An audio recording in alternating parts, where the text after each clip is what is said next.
2011 December ಹೊತ್ತಿಗೆ 11,000 ಜನ ಡೈವರ್ಸ್ಗೆ apply ಮಾಡಿದ್ದಾರೆ. Not 1 or 2. ಆ ಡೈವರ್ಸ್ಗೆ ಅಪ್ಲೈ ಮಾಡಿದಾಗ what is the fate of that boy and what is the fate of that girl, nobody knows it.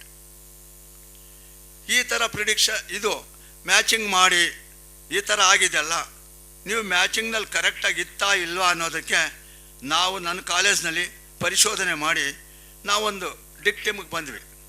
ಆ ಡಿಕ್ಟಿಮ್ ಏನಪ್ಪ, ಇಲ್ಲಿ ಏನಾಗಿದೆ ನಿಮಗೆಲ್ಲರಿಗೂ ಗೊತ್ತೇ ಇದೆ. ನಾವು 12 ರಾಶಿಗಳನ್ನ ವಿಭಜನೆ ಮಾಡಿದ್ವಿ. ಅಗ್ನಿ ತತ್ವ ರಾಶಿ ಅವರೇ ಫ್ರೆಂಡ್ಸ್, ಅದು ಹೌದೋ ಇಲ್ಲ ಗೊತ್ತಿಲ್ಲ. Because you are all well versed in this, you know pretty well about that. ಭೂತತ್ವ ಮತ್ತು ವಾಯುತತ್ವ ರಾಶಿಗಳಿದೆ, ಅವರದೇ ಒಂದು ಫ್ರೆಂಡ್ಶಿಪ್. ಈ ಭೂತತ್ವ ವಾಯುತತ್ವ ರಾಶಿಗಳಿಗೆ ಅಗ್ನಿತತ್ವ ಜಲತತ್ವ ರಾಶಿಗಳು ಮ್ಯಾಚ್ ಮಾಡಿದಾಗ 30 ಗುಣನೂ ಬರ್ಬೋದು, 32 ಗುಣನೂ ಬರ್ಬೋದು, 33 ಗುಣನೂ ಬರ್ಬೋದು. But it hands with divorce. ಇಷ್ಟೆಲ್ಲ ಮಾಡಿ ಯಾಕೆ ಡೈವರ್ಸ್ ಆಗ್ತಾ ಇದೆ ಅನ್ನೋದಕ್ಕೆ ನಾವೊಂದು ಪರಿಶೋಧನೆ ಮಾಡಿ ಒಂದು ಕನ್ಕ್ಲೂಷನ್ ಬಂದ್ವಿ. ಏನು, ವಾಟ್ ಈಸ್ ದಟ್ ಕನ್ಕ್ಲೂಷನ್ ಅಂದ್ರೆ, ಅಗ್ನಿತತ್ವ ರಾಶಿಗೂ ಜಲತತ್ವ ರಾಶಿಗೆ ಮ್ಯಾಚ್ ಮಾಡಬೇಕು, ಭೂತತ್ವ ರಾಶಿಗಳು ವಾಯುತತ್ವ ರಾಶಿಗೆ ಮ್ಯಾಚ್ ಮಾಡಬೇಕು. ಯಾಕಂದ್ರೆ they are all friends, these are all friends. ಈ 6 ರಾಶಿಗಳು ಅವರವರೇ ಫ್ರೆಂಡ್ಶಿಪ್, ಆ 6 ರಾಶಿಗಳು ಅವರಿಗೆ ಫ್ರೆಂಡ್ಶಿಪ್. ಇದು ನಿಮ್ಮ, ಯಾಕಂದ್ರೆ ಸತತವಾಗಿ ನೀವು ಪರೀಕ್ಷೆ ಇದು ಮಾಡ್ತಾ ಇರೋದ್ರಿಂದ ನಿಮ್ಗೆ ಇದ್ರ ಬಗ್ಗೆ ಹೆಚ್ಚಿಗೆ ನಾನು ಹೇಳೋದು ನೆಸಿಟಿ ಇಲ್ಲ ಅಂತ ಕಾಣುತ್ತೆ.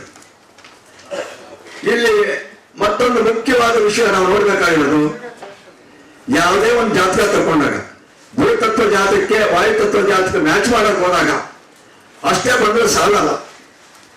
V have to study 5 importance factors. ಯಾವುದು? ಕೇಂದ್ರಾಧಿಪತಿ ದೋಷ. ಕೇಂದ್ರ ಅಂದ್ರೆ ನಿಮಗೆಲ್ಲ ಗೊತ್ತಿದೆ, 1, 4, 7 ಕಾಲಾವಕಾಶ ಕಡಿಮೆ, ಅದರಿಂದ I have to tell it in speed way. 7th house ಬಂದಾಗ how the compatibility is there ಅನ್ನೋದು ಬರುತ್ತೆ. 10th ಹೌಸ್ ಬಂದಾಗ ಹೌ ಈ ಥ್ರೈವ್ಸ್, ಅವನು ಏನಪ್ಪ ಸ್ವಂತವಾಗಿ ಸಂಪಾದನೆ ಮಾಡಿ ಅವನು ಮುಂದೆ ಬರ್ತಾನ, ಇಲ್ಲ ಆನ್ಸೆಸ್ಟ್ರಲ್ ಪ್ರಾಪರ್ಟಿ ತಿಂದ್ಕೊಂಡು ಮುಂದೆ ಬರ್ತಾನ, ಇಲ್ಲ ಹೆಂಡತಿ ದುಡ್ದಿದ್ದನ್ನೇ ತಿಂದು ಮುಂದೆ ಬರ್ತಾನ, ಇದನ್ನೆಲ್ಲ ನೋಡ್ಬೇಕಾಗಿರೋದ್ರಿಂದ 1, 4, 7, 10 ಇಸ್ ಮೋಸ್ಟ್ ಇಂಪಾರ್ಟೆಂಟ್. ಮತ್ತೆ 1, 4, 7 is not an important thing. 2 and 5 ಕೂಡ ನಾವು ನೋಡಲೇಬೇಕು. 2 and 5 ಯಾಕೆ ನೋಡ್ಬೇಕು?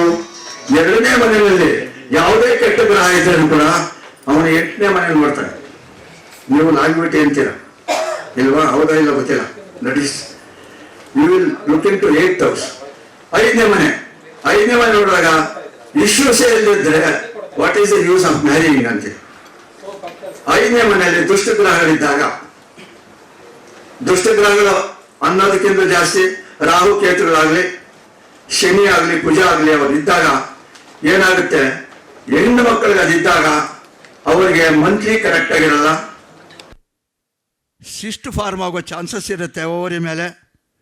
ಗಂಡು ಮಕ್ಕಳಿಗೆ ಮೊಟ್ಯಾಲಿಟಿ ಇರಲ್ಲ, ಸ್ಪರ್ಮಲ್ ಕಂಟೆಂಟ್ ಕಡಿಮೆ ಇರುತ್ತೆ, ಆ್ಯಕ್ಟಿವೇಶನ್ ಕಡಿಮೆ ಇರುತ್ತೆ. ಇದೆಲ್ಲ ಡೆಫಿನೆಟ್ ಆಗಿ ಇಟ್ ಈಸ್ 99.9% ಕರೆಕ್ಟ್. ಪಂಚಮ ಯಾವುದು, ಯಾವ ರಾಶಿನಲ್ಲಿದೆ, ಪಂಚಮದಲ್ಲಿರೋ ಕೆಟ್ಟ ಗ್ರಹಗಳು ಯಾವುದು, ಅದರಿಂದ ಏನು ಮಾಡ್ತಾರೆ ಅನ್ನೋ ನೀವು ಅನಲೈಸ್ ಮಾಡ್ಕೊಳ್ಬೋದು.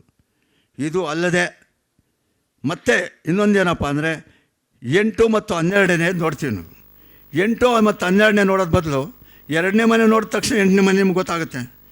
12ನೇ ಮನೆ ಯಾಕಪ್ಪ ನೋಡಬೇಕು, why we have to see that ಅಂದಾಗ ಅವರು what are is qualities after the sunset, or ಯಾವ ಥರ ಅವ್ನು ಖರ್ಚು ಮಾಡ್ತಾನೆ, ಹೌ ಈ is going to spend, not only spending, ಅವನ ಹೆಲ್ತ್ ಹೆಂಗಿರುತ್ತೆ, ಏನಿರುತ್ತೆ ಎಲ್ಲನೂ ಯು ಕ್ಯಾನ್ ಅನಲೈಸ್ ಇಟ್. ಈ ವಿಧವಾಗಿ ನಾವು ನಮ್ಮ ಕಾಲೇಜ್ ವತಿಯಿಂದ 6 yearsನಿಂದ ನಾನ್ ಸ್ಟಾಪ್ ನೀವು ಒಂದು ಯಾರನ್ನ ಒಬ್ಬರು ಇದಕ್ಕೆ ಪರೀಕ್ಷೆ ಮಾಡಬೇಕು ಅಂದರೆ ನನ್ನ ಆಫೀಸ್ಗೆ ಬಂದು ಕೂತ್ಕೊಂಡ್ರೆ ಗೊತ್ತಾಗುತ್ತೆ. ಒಬ್ಬೊಬ್ಬರು 30-40 ಮ್ಯಾಚಿಂಗ್ ಆಫ್ ದ ಆರೋಸ್ಕೋಪ್ ತರ್ತಾರೆ. ಅದರೊಳಗೆ ಅವ್ರು ಹೇಳಿದಾರ್ರಿ 33 ಗುಣ ಬರ್ತದೆ, ನೀವು ಬೇಡ ಅಂತ ಹೇಳ್ತಾ ಇದ್ದೀರಿ ಯಾಕ್ರಿ ಅಂತಾರೆ. There is a reason. ಮಕ್ಕಳಾಗದಿರೋದ್ರ ಪ್ರಯೋಜನ ಇಲ್ಲ, ಮದುವೆ ಮಾಡಿಕೊಂಡು ಪ್ರಯೋಜನ ಇರಲ್ಲ. ಗಂಡ ಹೆಂಡತಿ ಜಗಳದಲ್ಲೇ ಇದ್ದರೆ ನೋ ಯೂಸ್ ಇಲ್ವಾ? ಇದನ್ನು ದಯವಿಟ್ಟು ನೀವೆಲ್ಲ ಕನ್ಸಿಡರ್ ಮಾಡಬೇಕು ಅಂತ ನನ್ನ ರಿಕ್ವೆಸ್ಟ್. ನೀವು ಇದನ್ನು ಪರೀಕ್ಷವಾಗಿ ನಿಮ್ಮ ಪ್ರಿಡಿಕ್ಷನ್ ಟೈಮ್ನಲ್ಲಿ ನೀವು ಅದನ್ನು ಅನಲೈಸ್ ಮಾಡಿ ಹೇಳಿ. ನೀವು ಒಂದು ಫೇಲ್ಯೂರ್ ಆದ್ರೂ I will get you 10,000 rupees fine. I am not boasting or I am not telling ಇದನ್ನು ಫಾಲೋ ಮಾಡಿ ಅಂತಲ್ಲ. ನೀವು ಇದನ್ನು ಫಾಲೋ ಮಾಡಿ ನೋಡಿ, ಯಾವುದೂ ಒಂದು ಫೇಲ್ಯೂರ್ ಆಗಲ್ಲ. ಬಟ್ ನಾವೇನು ಮಾಡಿದ್ದೀವಿ, 36 ಗುಣಗಳಲ್ಲಿ 33 ಗುಣ ಬಂದರೆ ಸಾಕು, 30 ಗುಣ ಬಂದರೆ ಸಾಕು ಅಂದ್ಕೊಂಡು ಹೋಗಿರೋರು ಇವಾಗ ತಕ್ಷಣಕ್ಕೆ ಪರಿಸ್ಥಿತಿನಲ್ಲಿ ಇಷ್ಟೊಂದು ಜನ, ಇವಾಗ ಲೇಟೆಸ್ಟ್ ಬಂದರೆ ಇನ್ನೂ ಜಾಸ್ತಿ ಹೋಗಿರುತ್ತೆ, 11,000ಕ್ಕಿಂತ ಜಾಸ್ತಿ ಹೋಗಿರುತ್ತೆ. ಯಾತಕ್ಕೆ ಹೋಗುತ್ತೆ? ಮತ್ತು ಇನ್ನೊಂದೇನಪ್ಪ, ನಿಮ್ಮಲ್ಲಿ ರಿಕ್ವೆಸ್ಟ್ ಮಾಡ್ಕೊಳೋದು ಒಂದೇ, ಯಾರನ ಡೈವರ್ಸ್ ನಾವು ಅಪ್ಲೈ ಮಾಡಬೇಕು ಅಂತ ಇದ್ದೀವಿ, ನಾವು ಬಂದಿದ್ದೀವಿ ಇಬ್ಬರೂ, ಮಾಡ್ಬೋದಾ ಬೇಡವಾ ಏನು ಅಂತ ಬರ್ತಾರೆ. ನಿಮ್ಮ ಡ್ಯೂಟಿ ಇಷ್ಟೇ, ಡೈವರ್ಸ್ ಮಾಡ್ಕೊಳ್ಬೋದು ಅಂತ ಹೇಳ್ಬಿಡೋದಲ್ಲ.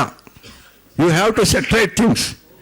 ಯಾತಕ್ಕೆ ಸೆಟ್ರೇಟ್ ಥಿಂಗ್ಸ್ ಅಂದರೆ, ಏನು astrologer is nothing but a next to God ಅಂತ ನಾನು ಆಫನ್ ಹೇಳೋದುಂಟು. ಪ್ರತಿಯೊಂದು ಮನೆಯಲ್ಲಿ ಒಬ್ಬರು ಅಸ್ಟ್ರಾಲಜರ್ ಇದ್ದರೆ ಒಳ್ಳೆಯದು.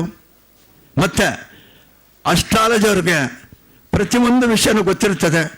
ಅವನು 12 ಭಾವ ನೋಡಿದ ತಕ್ಷಣ ಇವನು ನಿಂತವನು, ಹಿಂಗೆ ಇವನು ಕ್ವಾಲಿಟಿ ಇಂಥದ್ದು, ಇವರು ತಾಯಿ ಇಂಥವಳು, ಅಪ್ಪ ಇಂಥವನು ಎಲ್ಲನೂ ಹೇಳ್ಬೋದು ನೀವು. ಅದರಿಂದ ದಯವಿಟ್ಟು ಅವರು ಡೈವರ್ಸ್ಗೆ ಅಪ್ಲೈ ಮಾಡೋಕ್ಕೆ ಹೋಗೋಕ್ಕೆ ಮುಂಚೆನೇ ನೀವು ಅವ್ರಿಗೊಂದು ರಿಲೀಫ್ ಕೊಟ್ಟು ಡೈವರ್ಸ್ ಮಾಡದಿರೋಂಗೆ ಮಾಡಿದ್ರೆ ಭಾರಿ ಒಳ್ಳೆಯದು. ಯಾಕೆಂದರೆ ಅವರಲ್ಲಿ ಏನೋ ಒಂದು ಕೆಟ್ಟ ಗುಣ ಇರ್ತದೆ, ಆ ಕೆಟ್ಟ ಗುಣನ ಹಿಂಗೆ ಫಾಲೋ ಮಾಡ್ತಾ ಇದ್ದಾರೆ.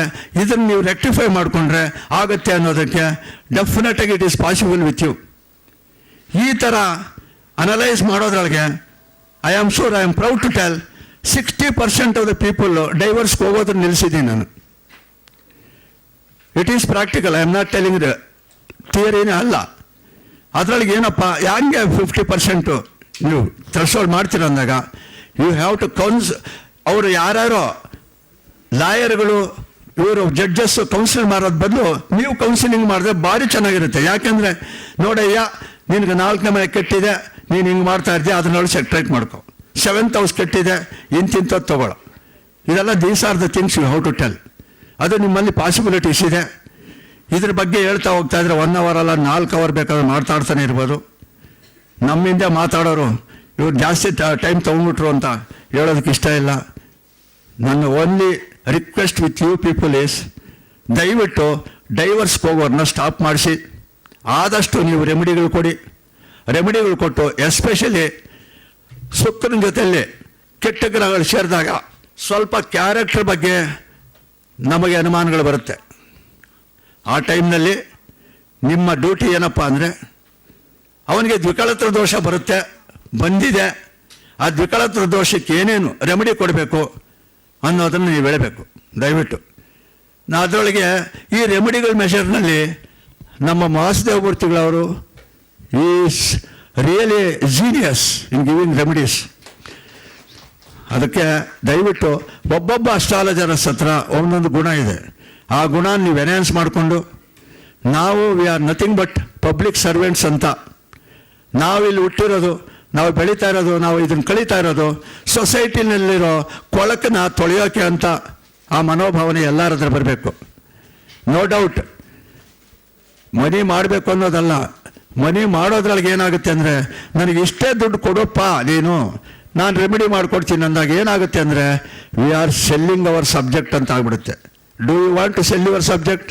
ಎನಿಬಡಿ? ಇನ್ಫ್ಯಾಕ್ಟ್ ಹೋಗಲಿ, ಸೇಲ್ ಮಾಡಿದ್ರಿ, ಒಬ್ಬ ಬಂದ ರೆಮಿಡಿ ಮಾಡಿಕೊಡ್ತೀನಿ 25,000 ಕೊಡೋಂದ, ಕೊಟ್ಟಿರ್ಬೋದು, ಕೊಟ್ಟಿದ್ದು ತಗೊಂಡಿದ್ದೀರ. Are you are capable of eating at least 2% of that money? ನೀವು ಸಂಪಾದಿಸೋದು ಬೇರೆಯವ್ರಿಗೆ ಇರಬೇಕು. ಅದಾಗುತ್ತೆ. ನೀವು ಹೇಳ್ಬೋದು, ನಾವು ಸಂಪಾದಿಸಿರೋ ಹೋದರೆ ನಮ್ಮ ಮನೆ ಮಠ ಹೆಂಗಯ್ಯ, ನನ್ನ ಮಕ್ಳು ಹೆಂಗಯ್ಯ ಅಂತ ಹೇಳ್ಬೋದು.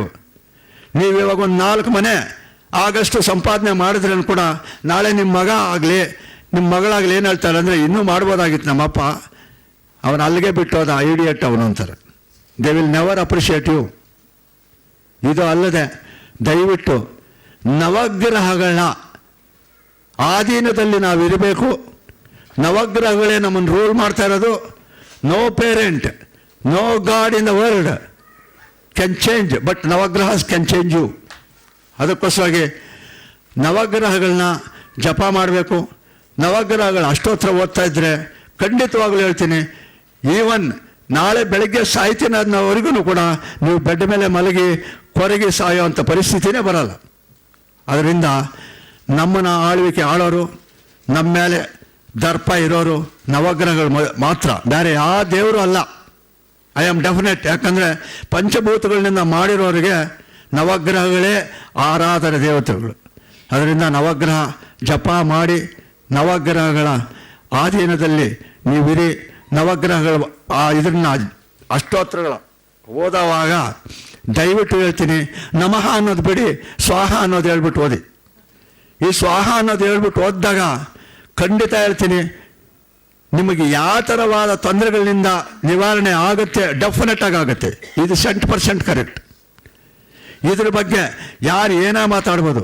ಸ್ವಯಂಕೃತವಾಗಿ ನಾನು ಹೇಳ್ತೀನಿ, 1917 ನವಗ್ರಹ ಅಷ್ಟೋತ್ತರ ಓದ್ತಾ ಇದ್ದೀನಿ. I am aged about 75. Not even one day ನನಗೆ ಅದಾಗಿಲ್ಲ ಇದಾಗಿಲ್ಲ ಅಂತ ಬೆಡ್ ಮೇಲೆ ಮಲ್ಕೊಂಡಿಲ್ಲ. It is true, it's a fact. Another thing ಏನಪ್ಪ ಅಂದರೆ, ನೀವು ಎಷ್ಟೆಲ್ಲ ಸಂಪಾದಿಸಿರ್ಬೋದು, 8 ದಿವಸ ಬೆಡ್ ಮೇಲೆ ಮಲ್ಕೊಂಡ್ರೆ 9ನೇ ದಿವಸ ಏನಂತಾರೆ ಮನೆಯಲ್ಲಿ ಅಂದರೆ, ಇವನು ಈಡಿಯಟ್ ಸಾಯಿಲ್ಲ, ಸುಮ್ಮನೆ ನಮಗೆಲ್ಲ ಕಷ್ಟ ಕೊಡ್ತಾನೆ ಅಂತಾನೆ. It is universal truth. ನಾವು ಅವ್ರನ್ನ ಬೈಯಂಗಿಲ್ಲ. ಎಲ್ಲ ಮನೆಯಲ್ಲೂ ನಡೀತಾ ಇರೋದೇ ಇದು. ಅದಕ್ಕೆ ಒಂದೇ ಒಂದು ರಿಕ್ವೆಸ್ಟ್ ನೀವು ಹೇಳಂದರೆ, ಮ್ಯಾಚ್ ಮಾಡುವಾಗ ಈ ವಿಧವಾದ ಇದನ್ನು ಕನ್ಸಿಡರ್ ಮಾಡಿ ಮ್ಯಾಚ್ ಮಾಡಬೇಕು. ಮತ್ತು ಅನದರ್ ಥಿಂಗ್ ಏನಂದರೆ, ಯಾವಾಗ ಮ್ಯಾಚ್ ಮಾಡುವಾಗೂ ನಿಮ್ಮದಾದಂಥ ಒಂದು ಕಣ್ಣಿನ ನೋಟ ಯಾವುದ್ರ ಮೇಲೆ, ಶುಕ್ರ, ಕುಜ ಮತ್ತು ಗುರು ಮೇಲೆ ಇರಬೇಕು. ಇವರು ಮೂವರು ನೋಡಿ ಮ್ಯಾಚ್ ಮಾಡಿ ಖಂಡಿತ ಸಕ್ಸಸ್ ಆಗುತ್ತೆ. ಇನ್ಮೇಲೆ ಅದನ್ನು ನಾನು ಹೇಳಿದ್ದಕ್ಕೆ ಹೋಗ್ಬಿಟ್ಟು ನಾನು ಹೇಳಿದ್ರೆ ನೀವು ಪಾಲಿಸ್ಬಿಟ್ಟು ಸಕ್ಸಸ್ ರೇಟ್ ಎಷ್ಟಿದೆ ಅಂತ ನೀವೇ ಹೇಳ್ಬೋದು. ದಯವಿಟ್ಟು ನೋಡಿ. ಇದನ್ನು ಹೆಚ್ಚಿಗೆ ಮಾತಾಡ್ತಾ ಇದ್ರೆ ಬೇರೆಯವರು ತಪ್ಪು ತಿಳ್ಕೊತಾರೆ. ಅದರಿಂದ ನನಗೆ ಈ ಒಂದು ಸದಾವಕಾಶ ಕೊಟ್ಟಿದ್ದಕ್ಕೆ ಎಲ್ಲರಿಗೂ ಚಿರುಣಿ. ಮತ್ತು ಅನದರ್ ಥಿಂಗ್ ಅಂದರೆ, ಇದ್ರ ಬಗ್ಗೆ ನೀವು ಏನು ಕ್ವಶನ್ ಬೇಕಾದ್ರೆ ಕೇಳ್ಬೋದು. ಕೇಳಿದ್ರೆ ಐ ಕ್ಯಾನ್ ಆನ್ಸರ್ ಯು. ಏನು ಕ್ವಶನ್, ಎನಿ ಕ್ವಶನ್. ಎಸ್ಪೆಷಲಿ ನೀವು ಮಾಡೋವಾಗ ಸೆಕೆಂಡ್ ಹೌಸ್ನಲ್ಲಿ ರಾಹು ಆಗಲಿ ಕೇತು ಆಗಲಿ ಇದ್ದರೆ ದಯವಿಟ್ಟು ನೀವು ಅದಕ್ಕೆ ಶಾಂತಿ ಮಾಡೋಕ್ಕೋಗಬೇಡಿ. ದ್ವಿಕಳತ್ರ ದೋಷ ಇದ್ದರೆ, ಗಂಡಿಗೆ ದ್ವಿಕಳತ್ರ ದೋಷ ಇದ್ದರೆ ಕದಳಿ ವಿವಾಹ ಮಾಡಿಸ್ರಿ. ಹೆಣ್ಣಿಗೆ ದ್ವಿಕಳತ್ರ ದೋಷ ಇದ್ದರೆ ಅರ್ಕ ವಿವಾಹ ಮಾಡಿಸ್ರಿ. ಅರ್ಕ ವಿವಾಹ ಮಾಡಿಸೋವಾಗ ಅರ್ಕ ವಿವಾಹ ಮಾಡಿದ್ದಾದಮೇಲೆ ಅವರ ಆ ಪರ್ಟಿಕ್ಯುಲರ್ ಈ ಫಂಕ್ಷನ್ನಲ್ಲಿ ಒಳದಂಥ ತೆಂಗಿನಕಾಯಿ ತಂದು ಮನೆಯಲ್ಲಿ ಒಂದು ಸ್ವಲ್ಪ ಸಿಹಿ ಮಾಡಿ 3 ಮುತ್ತೈದೆಯರನ್ನ ಕರೀರಿ. ಆ 3 ಮುತ್ತೈದೆಯರಿಗೆ ಅದನ್ನು ಕೊಟ್ಟು 1 ಮೀಟ್ರ್ ಗ್ರೀನ್ ಬ್ಲೌಸ್ ಪಿಟ್ಸ್ ಕೊಟ್ಟು ಆ ಹುಡುಗಿಯಿಂದ ಅವ್ರಿಗೆ ನಮಸ್ಕಾರ ಮಾಡಿಸಿ. ಇದಕ್ಕೆ ಅರ್ಥ ಏನಪ್ಪ ಅಂದರೆ, ಅರ್ಕ ಅಂದರೆ ಎಕ್ಕದ ಗಿಡ. ಎಕ್ಕದ ಗಿಡ ಬುಡ ನೀವು 100 ಅಲ್ಲ 1000 ಗಿಡ ಕಿತ್ತು ಬಿಸಾಕಿ ಗಣೇಶನ ಆಕಾರದಲ್ಲೇ ಇರುತ್ತೆ. ಈ ಗಣೇಶನಿಗೆ ನಾವು ಮೊದಲು ನಮ್ಮ ಮಗುವನ್ನು ಕೊಟ್ಟು ಮದುವೆ ಮಾಡಿದ್ವಿ. ಅದಕ್ಕೆ 3 ಮುತ್ತೈದೆಯರಪ್ಪ ಅಂದರೆ ಬ್ರಹ್ಮ ವಿಷ್ಣು ಮಹೇಶ್ವರ ಹೆಂಡತಿಗಳು ಬಂದು ಆಶೀರ್ವಾದ ಮಾಡಿದೋದ್ರು ಅಂತ ನಮ್ಮ ಪ್ರಭಾವಿಕವಾದ ನಮ್ಮ ಅನಿಸಿಕೆ. ಇದು ಮಾಡಿ ಡೆಫಿನೆಟ್ಟಾಗಿ ರಿಲೀಫ್ ಸಿಗುತ್ತೆ. ಇದು ರಿಲೀಫ್ ಸಿಕ್ಕಿಲ್ಲ, ನೀವು ಹೇಳೋದು ತಪ್ಪು ಅನ್ನೋರಿದ್ರೆ ಬೇಕಾದರೆ ಯಾರನ್ನ ಕೇಳಿದ್ರೆ ಕ್ವಶನ್ ನಾನು ಹೇಳ್ತೀನಿ. ಲಗ್ನದಲ್ಲಿ ಕೇತು ಇದ್ದರೆ ಸಪ್ತಮದಲ್ಲಿ ರಾಹು ಇರ್ತಾನೆ. ಗಂಡ ಹೆಂಡತಿ ಹೊಂದಾಣಿಕೆ ಇರಲ್ಲ. ಸೊ ಯು ಹ್ಯಾವ್ ಟು ಅದಕ್ಕೆ ರೆಮಿಡಿಯಲ್ ಮೆಷರ್ ಮಾಡಿಸ್ಬೇಕು. ನೀವು ಹೇಳ್ತೀರಾ. ಇನ್ನೊಂದು ಮುಖ್ಯವಾದ ವಿಷಯ, ರಾಹು ಕೇತುಗಳಿಗೆ ಯಾಕೆ ನಾವು ಇದು ಮಾಡಬೇಕು, ಶಾಂತಿ ಮಾಡಬೇಕು ಅಂತ ಹೇಳ್ತೀರಾ. ರಾಹು ಕೇತುಗಳೆಲ್ಲನ ಇರಲಿ, ಮೊದಲನೇ ಮನೆಯಲ್ಲಿದ್ದರೆ 7ನೇ ಮನೆ ಕೆಡುತ್ತದೆ, ಮೊದಲನೇ ಮನೆಯಲ್ಲೂ ಕೆಡುತ್ತೆ. 2ನೇ ಮನೆಯಲ್ಲಿದ್ದರೆ 8ನೇ ಮನೆಯಲ್ಲೂ ಕೆಡುತ್ತೆ, 2ನೇ ಮನೆಯಲ್ಲೂ ಕೆಡುತ್ತೆ.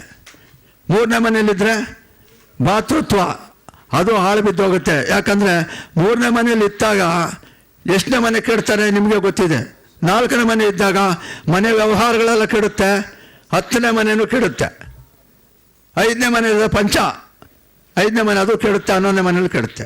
6ನೇ ಮನೆಯಲ್ಲಿದ್ದಾಗ 12ನೇ ಮನೆಯಲ್ಲೂ ಕೆಡುತ್ತೆ, 6ನೇ ಮನೆಯಲ್ಲೂ ಕೆಡುತ್ತೆ. ಎಲ್ಲಿದ್ದಾಗ ಮಾಡಿಸ್ಕೊಡ್ದು ಹೇಳಿ. ಪ್ರತಿಯೊಬ್ಬರೂ ರಾಹು ಕೇತುಗಳು ಶಾಂತಿ ಮಾಡಿಸ್ಲೇಬೇಕು. It is my personal experience. ನೀವು ಮಾಡಿಸಿ ನಿಮಗೆ ರಿಸಲ್ಟ್ ಸಿಕ್ಕಿಲ್ಲ ಅಂದರೆ ನೀವು ಕೇಳಿದ್ದು ನಾನು ಕೊಡ್ತೀನಿ. ನೀವು ಬಿಲೀವ್ ಮಾಡ್ತೀರೋ ಬಿಟ್ಟಿರೋ 4,000 ಫ್ಯಾಮಿಲಿ ನನ್ನ ಆಫೀಸ್ನಿಂದ ಕುಕ್ಕೆ ಸುಬ್ರಹ್ಮಣ್ಯಗೆ ಹೋಗ್ಬಿಟ್ಟು ಶಾಂತಿ ಮಾಡಿಸ್ಕೊಂಬಂದವ್ರೆ. ನಾಟ್ ಇವನ್ ಒನ್ ನಮಗೆ ನಡೀಲಿಲ್ಲ, ನಮಗೆ ಶಾಂತಿ ಆಗಿಲ್ಲ ಅಂತ ಹೇಳಲಿಲ್ಲ. This is practical. ಸೊ ಈ ನನ್ನ ಒಂದು ಸ್ವಂತ ಪ್ರಾಕ್ಟಿಕಾಲಿಟಿನಿಂದ ನಾನು ನೋಡಿರೋಂಥದ್ದು ನಿಮ್ಗೆ ಹೇಳಿದ್ದೀನಿ. ಇಷ್ಟುವರೆಗೂ ನನಗೆ ಟೈಮ್ ಕೊಟ್ಟು ಮಾತಾಡಲಿಕ್ಕೆ ಪರ್ಮಿಷನ್ ಕೊಟ್ಟಿದ್ದು ನಿಮ್ಮೆಲ್ಲರಿಗೂ ಚಿರಋಣಿ. ನಮಸ್ಕಾರ. ಚಂದ್ರಶೇಖರ್ ಅವರಿಗೆ ಧನ್ಯವಾದಗಳು. ಶ್ರೀಯುತ ಹರಿದಾಸ್ ಅವರು ವೇದಿಕೆ ಮೇಲೆ ಬಂದು ಈ ನೆನಪಿನ ಕಾಣಿಕೆಯನ್ನು ಚಂದ್ರಶೇಖರ್ ಅವರಿಗೆ ಕೊಡಬೇಕು ಅಂತ ಕೇಳ್ಕೊತೀನಿ.